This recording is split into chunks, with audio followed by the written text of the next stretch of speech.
के दूसरे चरण यानी कि गोपालगंज की देखी, लेकिन अब वक्त हो चला है खबर 1 मिनट का।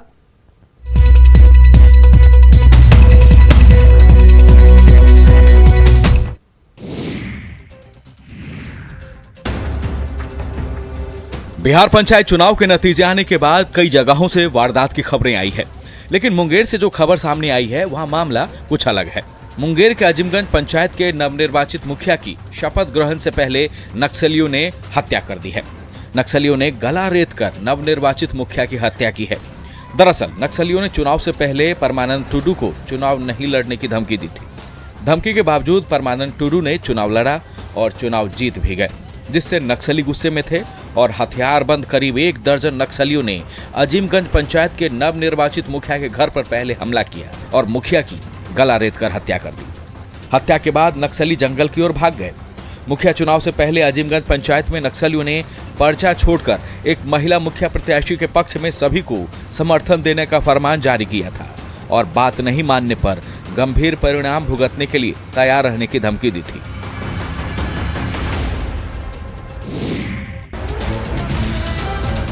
सिवान कलेक्ट्रेट परिसर में एक शख्स ने हाई वोल्टेज ड्रामा किया। सरकारी व्यवस्था से परेशान ये शख्स पहले कलेक्ट्रेट परिसर पहुंचा और फिर अधिकारियों की गाड़ी के सामने लेट गया और न्याय की मांग को लेकर कलेक्ट्रेट परिसर में ही रोने लगा। पीड़ित शख्स का आरोप है कि सालों से नौकरी को लेकर दफ्तर के चक्कर लगाते लगाते वो थक चुका है, लेकिन कहीं से भी उसकी समस्या का समाधान नहीं हुआ है।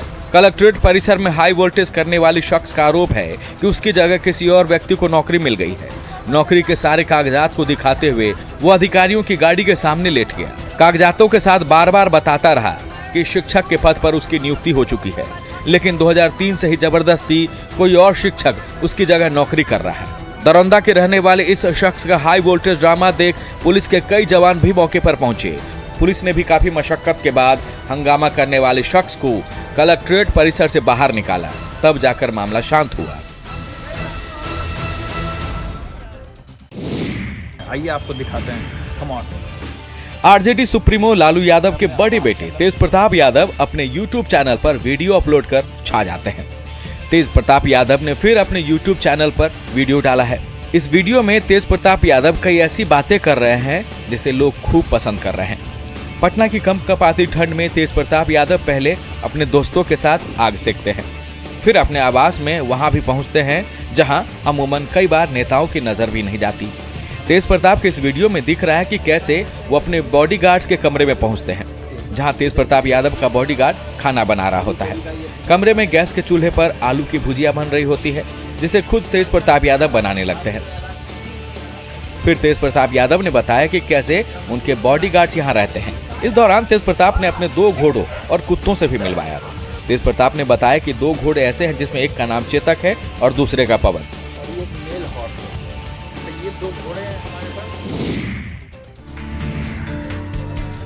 झारखंड के कई इलाकों में क्रिसमस से पहले जश्न का माहौल है। क्रिसमस के साथ साथ नए साल की तैयारी भी हो रही है।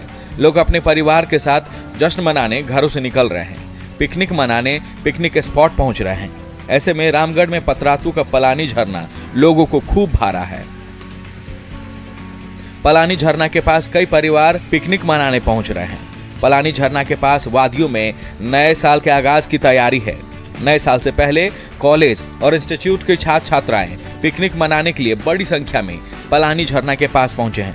न सिर्फ झारखंड बल्कि बिहार और बंगाल से भी कई परिवार यहां पिकनिक मनाने पहुंच रहे हैं। झरना से कल-कल गिरते पानी को देखना लोगों को खूब भा रहा है। पलानी झरना के इस प्राकृतिक वादियों को लोग अपने कैमरे में कैद कर रहे हैं। 100 फीट की ऊंचाई से पलानी झरना का यह गिरता पानी पर्यटकों के लिए आकर्षण का केंद्र बना हुआ है।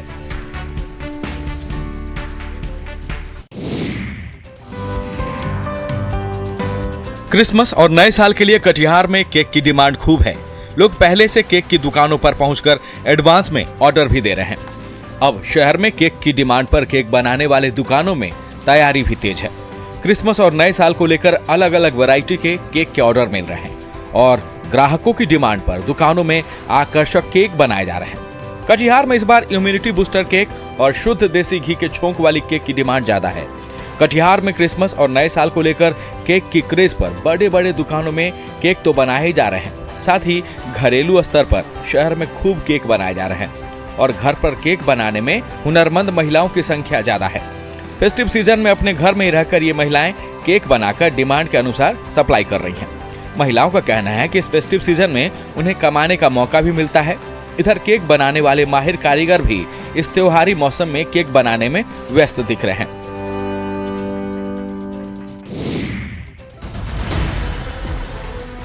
रामगढ़ के कई इलाकों में पिछले कई दिनों से हाथियों के झुंड से लोग परेशान हैं।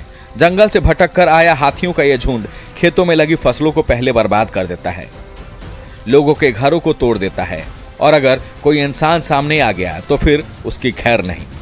जंगली हाथियों के उत्पात से गोला प्रखंड के लोग खासा परेशान हैं। दरअसल हेसापोड़ा के घटवार टोला में 10 हाथियों का झुंड घुस आया है। इलाके के खेतों में लगी फसलों को बर्बाद करने के साथ साथ हाथियों के इस झुंड ने भंडारदहा के आश्रम की दीवार को तोड़ दिया है। हाथियों के यह झुंड खलिहान में रखी धान को भी खा जा रहा है। ग्रामीणों का कहना है कि हाथियों का यह झुंड अभी भी गांव के पास जंगलों में मौजूद है और इससे सभी लोग डरे हुए हैं। हाथियों से डर ऐसा कि गांव के लोग घरों से निकल नहीं रहे हैं। कई बार वन विभाग के अधिकारियों से हाथी भगाने को लेकर शिकायत भी की गई है, लेकिन वन विभाग की ओर से इस पर ध्यान नहीं दिया जा रहा।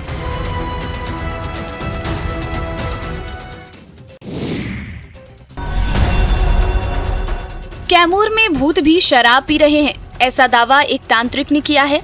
तांत्रिक झाड़ फूक के नाम पर लोगों से शराब की बोतलें मांगता था और दावा करता था कि उसे शराब भूतों को पिलाना है। पुलिस ने शातिर तांत्रिक को गिरफ्तार कर लिया है, लेकिन उसके दावे से पुलिस भी हैरान है। बताया जा रहा है कि सोनहन थाना के कर्मा गांव के रहने वाले भरत बिंद की पत्नी 4 माह से बीमार थी। कई जगहों पर इलाज करवाया लेकिन ठीक नहीं हुई। गांव वालों की सलाह पर तांत्रिक के पास गई तो महिला के पति से तांत्रिक भूत भगाने के नाम पर शराब मांगा।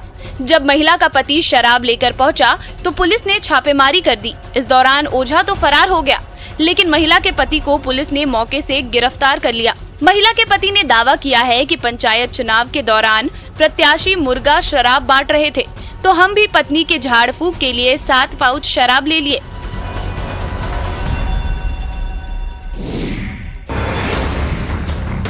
पूर्णिया के कस्बा थाना के लहसुना गांव में शिक्षक बच्चों को ट्यूशन पढ़ा रहा था। ट्यूशन में कई लड़कियां भी थी। इस दौरान ही पड़ोस का एक युवक तेज आवाज में अश्लील गाने बजाने लगा। शिक्षक ने गाना बंद करने के लिए कहा, लेकिन इस बात से पड़ोसी नाराज हो गया और शिक्षक को चाकू मारकर घायल कर दिया। इस दौरान अफरा तफरी का माहौल हो गया। आसपास के लोगों ने घायल शिक्षक मोहम्मद असलम को कस्बा पीएचसी में भर्ती कराया। यहाँ से डॉक्टरों ने इलाज के लिए पूर्णिया मेडिकल कॉलेज अस्पताल रेफर कर दिया। अश्लील गाना बजा रहा था। जी सर, भला बुरा गाना बजाते रहता पूरा साउंड। उसी पे आप मना करने गए? मना करने गए तो कुछ पंछी लोग भी थे। शिक्षक की ओर से आरोपी के खिलाफ कस्बा थाने में प्राथमिकी दर्ज कराई गई है। कस्बा थाना प्रभारी ने बताया कि घटना सही है। इस मामले में 4 लोगों पर प्राथमिकी दर्ज की गई है। फिलहाल आरोपी गांव छोड़कर फरार है।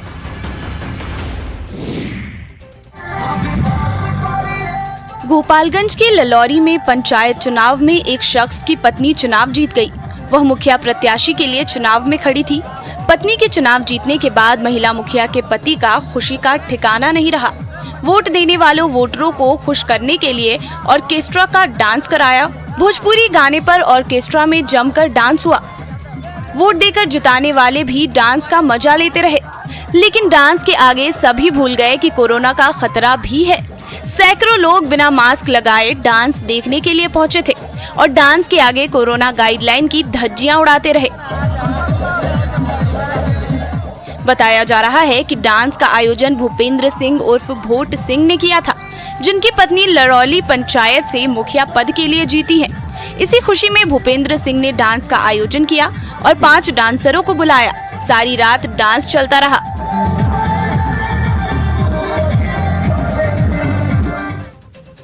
और कई दफे बच्चे ऐसा काम करते हैं जिनकी कल्पना बड़े भी नहीं कर सकते। बच्चे आज ऐसा कर रहे हैं जो पूरे समाज के विकास में मील का पत्थर साबित होता है। नेटवर्क 18 अपने कैंपेन बायजूस यंग जीनियस का सीजन 2 आपके लिए लेकर आया है। इसमें हम देश के कोने कोने से विलक्षण प्रतिभाशाली बच्चों की खोज का क्रम जारी रखते हुए कुछ ऐसे अद्भुत बच्चों को आपसे मिलवा रहे हैं जिनमें देश का भविष्य बदलने की क्षमता है। ऐसे ही एक बच्चे रीस स्टुअर्ट से आज आपको मिलवाते हैं। Genius, young genius.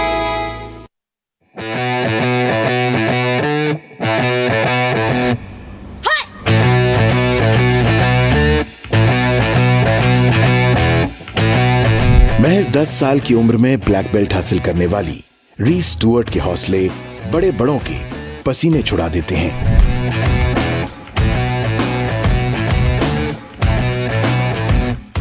मुंबई निवासी रीस ने 2021 में national taekwondo fit India cup 10 से 12 साल गर्ल्स कैटेगरी में गोल्ड मेडल जीता। 2 साल की उम्र से ही रीस को ताइक्वांडो से खासा लगाव था। I enjoyed what I was doing. I enjoyed taekwondo. I enjoyed the art. So I wanted to train regularly and become the best at it. अब तक कई बड़े खिताब अपने नाम कर चुकी रीस के लिए ताइक्वांडो सिर्फ अपनी सुरक्षा का ही माध्यम नहीं है, बल्कि दुनिया को जीतने के लिए जुनून बन चुका है। रीस चाहती हैं कि हर बच्चे, खासकर लड़कियों को मार्शल आर्ट्स सीखनी चाहिए।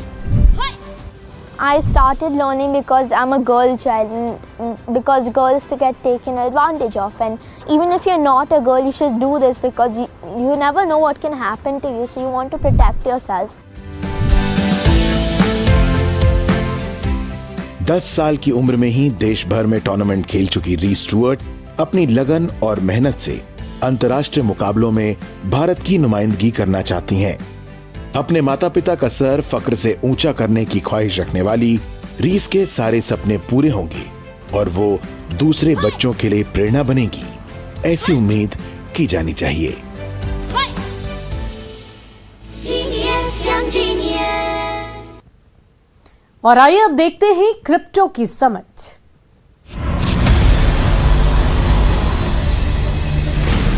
ZPay and News 18 Network present crypto की समझ। एक बार फिर से स्वागत है आपका क्रिप्टो की समझ के एक नए एपिसोड में। आइए इस एपिसोड में क्रिप्टो से जुड़ी कुछ अहम खबरों पर नजर डालते हैं। इंस्टाग्राम सक्रिय रूप से NFT की खोज कर रहा है। CEO ने किया कंफर्म, सबसे अधिक यूज्ड सोशल मीडिया प्लेटफॉर्म में से एक इंस्टाग्राम ने कंफर्म किया है कि वो नॉन फंजिबल टोकन्स यानी कि NFTs के ट्रेंड को एक्सप्लोर कर रहे हैं। इंस्टाग्राम CEO एडम मोसेरी ने इंस्टा के स्टोरी फीचर के जरिए इसकी जानकारी दी। हालांकि उन्होंने इसकी कोई आधिकारिक घोषणा नहीं की, लेकिन उन्होंने जोर देकर कहा कि इंस्टाग्राम का उद्देश्य टोकनाइज्ड स्फीयर को लोगों के लिए अप्रोचेबल बनाना है। इसके अलावा उन्होंने कहा कि इंस्टाग्राम NFT के जरिए अपने क्रिएटर्स की मदद करना चाहता है। 2024 तक 20% बड़ी कंपनियां डिजिटल करेंसीज का इस्तेमाल करेंगी। गार्टनर की रिपोर्ट के अनुसार 2024 तक दुनिया की 20% बड़ी कंपनियां payments, stored value and collateral के लिए डिजिटल करेंसीज का इस्तेमाल करेगी। ये प्रेडिक्शन इस बात पर आधारित है कि सर्विस प्रोवाइडर्स की स्थिति पहले से ही बेहतर है और बड़े एंटरप्राइजेस के पास ऑफ द शेल्फ सोल्यूशन मौजूद है। ये फोरकास्ट चीफ फाइनेंशियल प्रोफेसर के लिए महत्वपूर्ण है क्योंकि वे डिजिटल करेंसीज के रिस्क फैक्टर का आकलन करते हैं और यही आगे चलकर बिजनेस ट्रांजैक्शन और आने वाले सालों में इकोनॉमिक ग्रोथ में मददगार साबित होते हैं। हाई इन्फ्लेशन और इसके फियाट करेंसीज पर असर से जो मैक्रो इकोनॉमिक प्रेशर क्रिएट होता है, वो कहीं ना कहीं CFOs को ये सोचने पर मजबूर कर रहा है कि कैसे कुछ डिजिटल करेंसी का इस्तेमाल रिजर्व्स के लिए किया जा सकता है। कई बड़े बैंक, पेमेंट प्लेटफॉर्म्स और वॉलेट प्रोवाइडर्स पहले ही इस एरिया में हैवी लिफ्टिंग कर चुके हैं, जिससे बड़े इंटरप्राइजेस को अपने खुद के डिजिटल करेंसी एप्लीकेशन शुरू करने में आसानी होगी। सोलाना $multi-billion Web3 गेमिंग में राज करने को तैयार है। सोलाना ब्लॉकचेन नेटवर्क के लिए साल 2021 अच्छा रहा। ब्लॉकचेन को बड़े पैमाने पर अपनाने से इसके नेटिव टोकन SOL की कीमत इस साल सबसे अच्छा परफॉर्म करने वाली क्रिप्टो करेंसी में से एक बन गई है। Web3 केंद्रित ब्लॉकचेन अभी भी ज्यादा यूज केसेस लेना चाहता है ताकि अडॉप्शन बढ़ सके। नेटवर्क अब Web3 गेमिंग की दुनिया पर राज करना चाहता है। सोलाना के को फाउंडर राज गोकल ने विश्वास जताया कि बढ़ते गेमिंग यूज केसेस के लिए जिस तरह का इंफ्रास्ट्रक्चर चाहिए वो सोलाना के पास ऑलरेडी मौजूद है। नेटवर्क को बेस लेयर ऑप्टिमाइजेशन की जरूरत नहीं है, बल्कि जहां जरूरत होगी वहां वो अपनी एनर्जी लगा सकते हैं। गौरतलब है कि सोलाना को जो अटेंशन मिल रहा है उसकी वजह लो फीस और हाई ट्रांजैक्शन स्पीड्स है। मिनेक्स प्लेटफॉर्म पर बुर्किना फासो से पहली बार भेजा गया ब्लॉकचेन ट्रैक्ड गोल्ड का फर्स्ट किलो माइनेक्स ने बुर्किना फासो के ब्लॉकचेन प्लेटफॉर्म से पहली बार 1 किलो गोल्ड एक्सपोर्ट किया। इससे सप्लाई चेन में ट्रांसपेरेंसी बढ़ेगी। Company miners, smelters, traders, tech companies और सरकारों के लिए मिनरल सप्लाई चेन को सुरक्षित करने के लिए अपने मंच को तैनात करती है। इससे कॉम्प्लायंस और ट्रांसपेरेंसी आती है जो स्थानीय बैंकों, लॉजिस्टिक्स प्रोवाइडर्स और खरीदारों को इस क्षेत्र में जुड़ने में मदद करती है। पश्चिमी अफ्रीका में बुर्किना फासो हर साल 34 टन आर्टिसनल गोल्ड प्रोड्यूस करती है, लेकिन 2019 में इसमें से सिर्फ 300 किलो ही औपचारिक तौर पर एक्सपोर्ट किया गया। इसकी एक बड़ी वजह थी पड़ोसी देशों में लो एक्सपोर्ट टैक्सेस। दुनिया में पहली बार पिछले साल माइनेक्स ने डेमोक्रेटिक रिपब्लिक ऑफ कॉन्गो से $250,000 के डिजिटल ब्लॉकचेन सर्टिफाइड पेमेंट्स के जरिए मिनरल्स एक्सपोर्ट किया। क्रिप्टो से जुड़ी खास खबरों में आज के लिए बस इतना ही। अगली बार क्रिप्टो करेंसी से जुड़ी कुछ और रोचक खबरें आपके लिए लेकर आऊंगी। तब तक के लिए नमस्कार।